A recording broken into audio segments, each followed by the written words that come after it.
JTB here. Good day to all.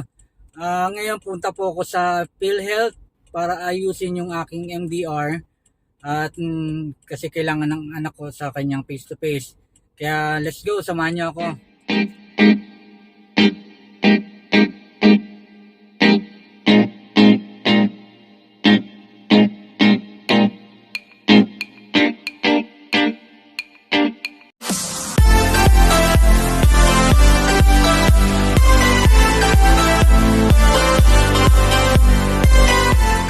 On the way ako ngayon sa PhilHealth office para asikasuhin yung aking PhilHealth kasi nung na-check ko yung aking PhilHealth sa MDR, yung aking panganay nawala na siya sa aking dependent. Kaya siguro tatanungin ko kung bakit nawala or baka tinanggal na nila kasi over 18 na yung aking anak, yung aking panganay. Kaya kailangan kong pumunta sa PhilHealth para at least malaman ko kung bakit. Kaya yan, siguro yung iba meron din katulad na sa sitwasyon ko na ganyan, na nawala yung pangalan ng anak or dependent sa listahan ng PhilHealth. Kaya yan, kailangan natin alamin para kung anong pwede natin gawin. Kasi ngayon online classes at magpe face to face na, isa sa requirements ng school ang MDR ng PhilHealth. Kaya yan, last time nag-check ako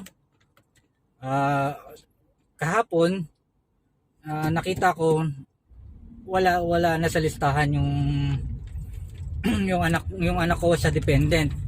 Siya pa naman yung eldest, kaya nagtaka ko kung bakit nawala. Kaya pupunta ako ngayon sa PhilHealth para malaman kung bakit. A few moments later. And guys, sa isang mall tayo nakapag-park para punta tayo sa PhilHealth office.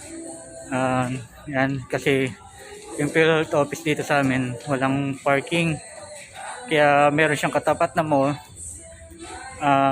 Doon tayo nag-park. And guys, palabas na tayo ng mall, punta na tayo ng PhilHealth. Yan, so on the way na tayo sa PhilHealth. And guys, sa kabilang street yung PhilHealth office dito sa amin.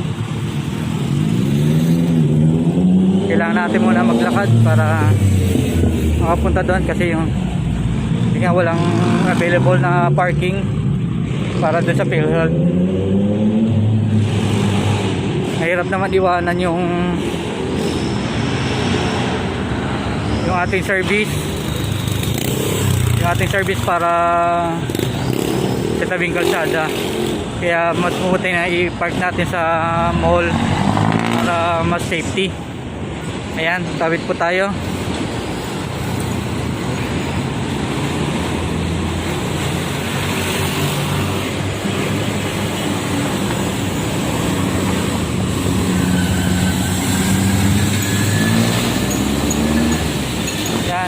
Medyo delikado lang po yung pagtawid, pero kailangan ng konting ingat. Ayan guys, ayun na po yung PhilHealth office. Hindi ko lang alam kung pwede tayong mag-vlog sa loob. Kung hindi, di sabihin ko na lang sa inyo mamaya kung anong yung mangyayari.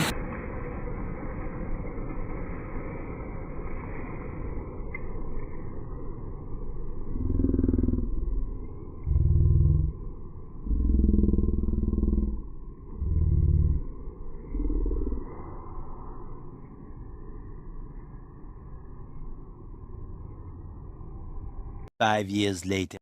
Yan guys, tapos na tayo sa payment at saka natanong na natin kung ano nang kailangan natin dito sa PhilHealth para sa anak ko. Kaya ngayon nandito tayo kay Kuya Guard. Opo. Kuya Guard, shoutout naman dyan Kuya Guard. Shout out po sa mga kasama natin kay Sir Bonsai TV. Ayan. Shout out po. Ayan guys, Yes. pauwi na tayo. Tapos na tayo dito sa pagbayad PhilHealth. Kaya bye bye.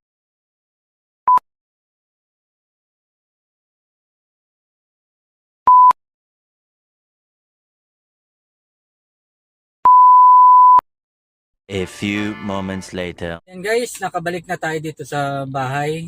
Bago ako pumasok, iyan ko muna kung ano na nangyari dun sa pagpunta ko sa PhilHealth. Yan, ang nalaman ko, di ba sabi ko kanina, bigla na lang nawala sa dependent ko yung aking anak.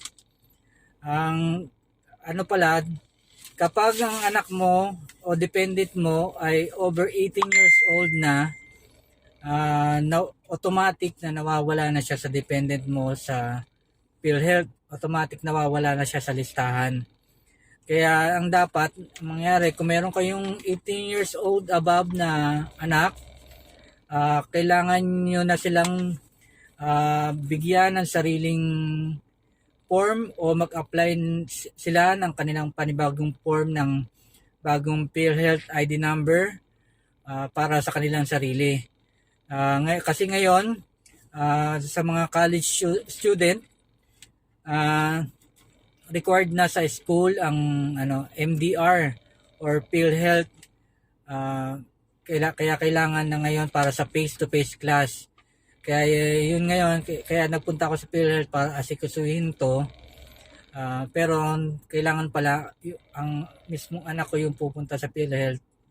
Kasi pag ako pa o magulang pa yung pupunta sa PhilHealth, kailangan pa ng authorization.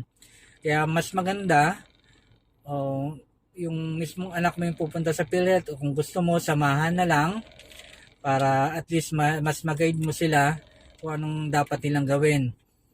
Ayan po, ang libre naman po yung yung paghingi ng MDR o paggawa ng panibagong identification number. Katulad po nito, hiningan ko na po yung anak ko ng form para in case na pumunta siya, at least hindi makapagpilap na dito siya sa bahay. Yan. Ulit ko po, kung mayroon ka pong anak na 18 years old above, kailangan nyo na po silang kunan ng sariling nilang identification number sa PhilHealth. Yan po, kunan nyo na po sila ng form para sa kanilang sarili. Kasi requirement nga po sa school ngayon at para sa face-to-face class. Kaya yan, kung bago ka pa lang po sa aking channel, paki-hit naman po ang like. At syempre, paki-subscribe yung aking channel at yung notification bell para laging kayong updated sa aking video. Kaya yan, nandun na rin po ako sa PhilHealth office. Nagbayad na rin po ako ng aking contribution for 1 year. Kaya yan po, nagbayad na po tayo para at least in case man o wag naman sana mayroong kasakit o ano man, meron pong tayong katulong sa gastos. Kaya yan, yung mga wala pong PhilHealth, mas maganda po kayo ng PhilHealth para hindi kayo mahirapan kung ano man mangyari. Malaking tulong din po to para sa atin. Kung meron man ma-hospitalize, malaking tulong po to. Kaya mas maigi po meron tayong PhilHealth sa ating pamilya. Mura lang naman po ang PhilHealth. Kung wala po kayong trabaho o hindi po regular yung inyong trabaho, pwede po nating ilagay na voluntary, at least po 300 a month, ayun, or 3,600 a year, ganun po.